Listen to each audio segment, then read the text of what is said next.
Hello दोस्तों, welcome back to this video. और आज के वीडियो में हम नए सीरीज़ की स्टार्ट करेंगे जो स्टोरेज अकाउंट के ऊपर रहेगा। तो स्टोरेज अकाउंट क्या होता है अजूर क्लाउड के अंदर, ये मैं आपको बता देता हूँ। और स्टोरेज अकाउंट क्लाउड के अंदर क्या प्रॉब्लम सॉल्व कर रहा है एग्जैक्टली, ये भी मैं आपको समझाने की कोशिश करता हूँ। तो स्टोरेज अकाउंट एक्चुअली बहुत ही हाई स्केल पे और हाई अवेलेबिलिटी के साथ आपका जो भी डेटा होता है उसको स्टोर करके आपको एक्सेस प्रोवाइड करने की कोशिश करता है। इसका मतलब ये है कि पहले कैसा होता था कि ऑन प्रेमाइसेस जब डेटा सेंटर्स होते थे तो उसमें अगर हमारे पास एक स्टोरेज डिस्क या फिर एक स्टोरेज डिवाइस होता था जिसके अंदर हम अपना डेटा स्टोर कर सकते थे।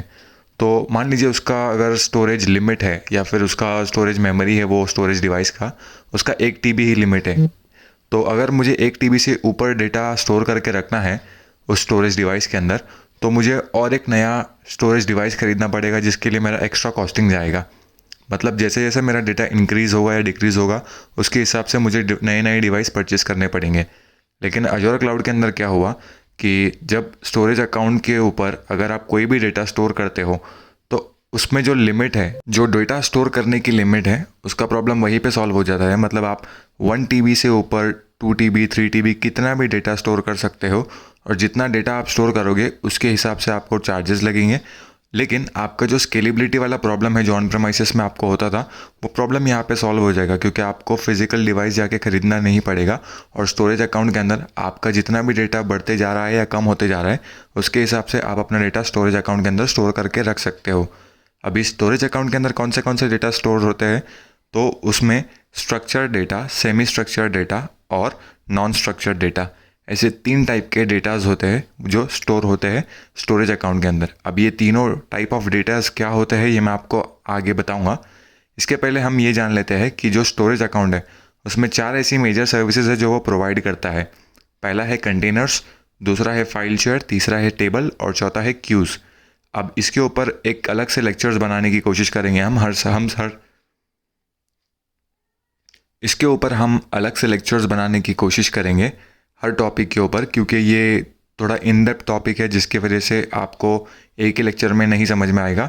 तो ये चारों टॉपिक के ऊपर हम एक एक सेपरेट वीडियो बनाने की कोशिश करेंगे जिसमें हम इसकी प्रॉपर इन्फॉर्मेशन लेंगे।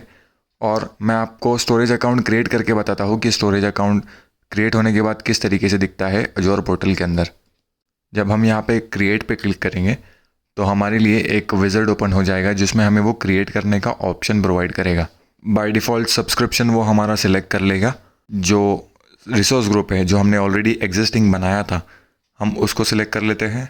मैं स्टोरेज अकाउंट को यहाँ पे नाम दे देता हूँ और उसको रखता हूँ ईस्ट US लोकेशन के अंदर।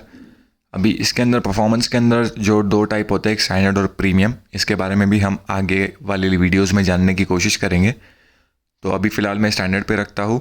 रिडंडेंसी के मामले में हम LRS ही रखेंगे इसके बारे में भी हम आगे जानेंगे। और बाकी कुछ चेंजेस ज़्यादा ना करते हुए मैं इसको जो नेटवर्क्स है वो सारे नेटवर्क से एनेबल रखता हूँ ताकि हर नेटवर्क से इसको रीचेबिलिटी मिले। और डायरेक्टली हम यहाँ पे रिव्यू प्लस क्रिएट कर देंगे तो ये हमें ऑप्शन दे देगा स्टोरेज अकाउंट क्रिएट करने का।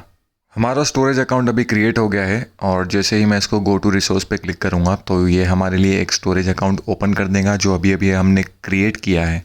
तो स्टोरेज अकाउंट जैसे ही हमारा क्रिएट हो गया, यहाँ पे हम देख सकते हैं कि डेटा स्टोरेज के अंदर हमें 4 ऑप्शन दिख रहे हैं, containers, file share, queues and tables. तो जो भी स्टोरेज अकाउंट के अंदर डेटा स्टोर होता है वो इन 4 सेक्शंस में से ही किसी में डेटा स्टोर होता है। डिपेंड करता है आपके डेटा का टाइप क्या है, सेमी स्ट्रक्चर्ड डेटा है, स्ट्रक्चर्ड डेटा है या फिर नॉन स्ट्रक्चर्ड डेटा है। अभी ये तीनों टाइप्स क्या होते हैं ये आने वाले लेक्चर्स में हम देखने की कोशिश करेंगे। अगर आपको वीडियो अच्छा लगा तो आप वीडियो को लाइक कीजिए, चैनल को सब्सक्राइब कीजिए। Thank you very much.